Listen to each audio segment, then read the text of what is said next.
Riwayat Imam Tirmidzi dari sahabat Abdullah bin Abbas. Rasulullah berkata, Allahumma salli wa sallim wa baraka. Faqihun asyaddu 'ala syaitan min alfi 'abid. Ai faqihun wahidun. Seorang yang ahli ilmu fikih, walaupun satu orang. Terhadap syaitan, musuhnya syaitan asyaddu 'ala syaitan min alfi 'abidin.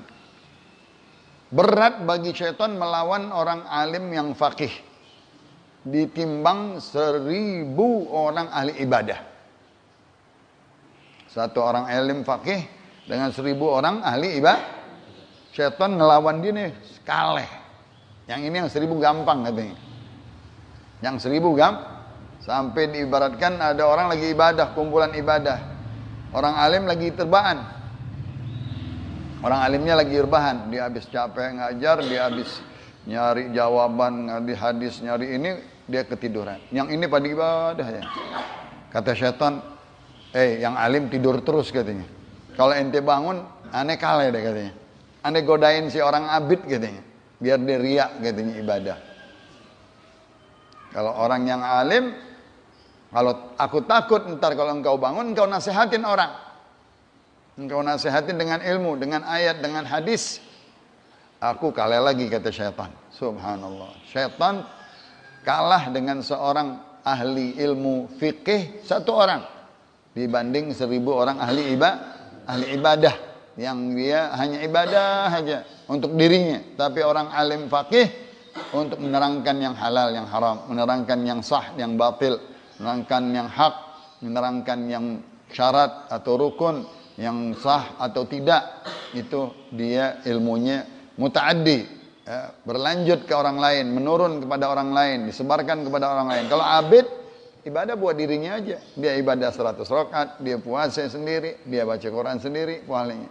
Kalau orang abid, alim, faqih, menerangkan masalah-masalah, dagaigul masalah. Sedetil-detilnya masalah, tentang istinja, tentang najasah, tentang mandi junub, tentang wudu, tentang kaifiyat salat, tentang arkan, syurut, hukum, mubtilat, muharramat, makruhat.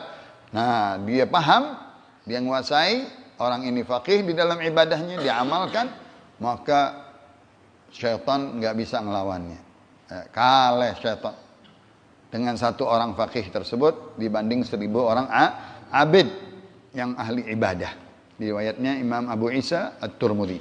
Hadisun hasanun gharib. Yang kedua, Imam Tirmidzi lagi. Rawat Tirmidzi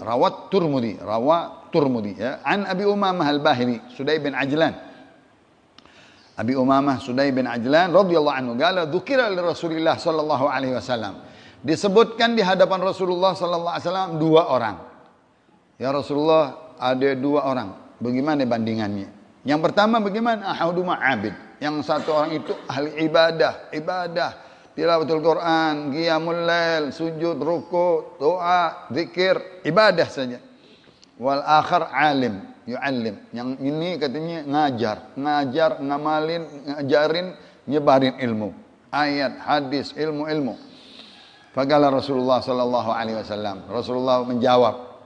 Ditanya, disebut 2 orang ini bagaimana bandingannya? Kata Rasulullah, fadlul alim 'alal 'abid, kemuliaannya orang yang alim tersebut terhadap si orang abid ini kafadli 'ala adnakum, seperti kedudukanku terhadap kalian yang paling rendah dari sahabat. Masya Allah.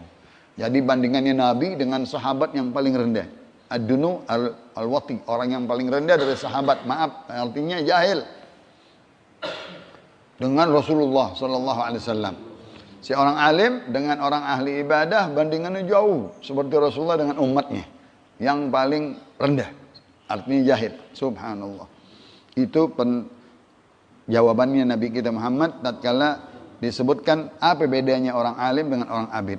Ditambah oleh Rasulullah, dilanjutin. Innallaha wa malaikatahu ahla samawati wal ardhin. Sesungguhnya Allah dan para malaikatnya dan penghuni langit, penghuni bumi. Maksudnya binatang-binatang di bumi, manusia, ya, di langit malaikat, ya. Hatta namlata bi juhriha, sampai semut di lubang-lubangnya, serangga yang melata di muka bumi. Wa hatta al-huta fil bahr, Sampai juga katanya ikan-ikan di laut. Hitan fil bahr. La yusalluna ala muallimin nasil khaira. Mereka penghuni langit, penghuni bumi, binatang-binatang serangga yang di dalam lubang-lubang tanah, ikan-ikanan yang di dasar laut, mereka berselawat, artinya doa, mendoakan. Apa doanya? Memintakan ampunan, memintakan rahmat kepada siapa? Muallimin nas, muallim kalau kita, orang yang mengajarkan ilmu kepada manusia. Muallimin nasal khaira, dia dimintakan ampunan dan rahmat oleh semua penghuni langit, penghuni bumi, manusia, jin. Begitu juga binatang-binatang serangga, contohnya semut di lubangnya, dan yang kedua lautan yang begitu banyak ikan-ikanan, memintakan ampunan, maghfirah dan rahmat. Allah maghfir lahu, Allah marhamhu. Si alim itu didoain sama penghuni langit, penghuni bumi. Ya Allah, ampunin dia. Ya Allah, rahmati dia. Masya Allah. Itu doaul malaikah. Bahkan di dalam kitab Matjar Rabih, hadis-hadis yang lain, malaikat ngedoainnya 4. Allahumma ghfir lahu, Allahumma arhamhu.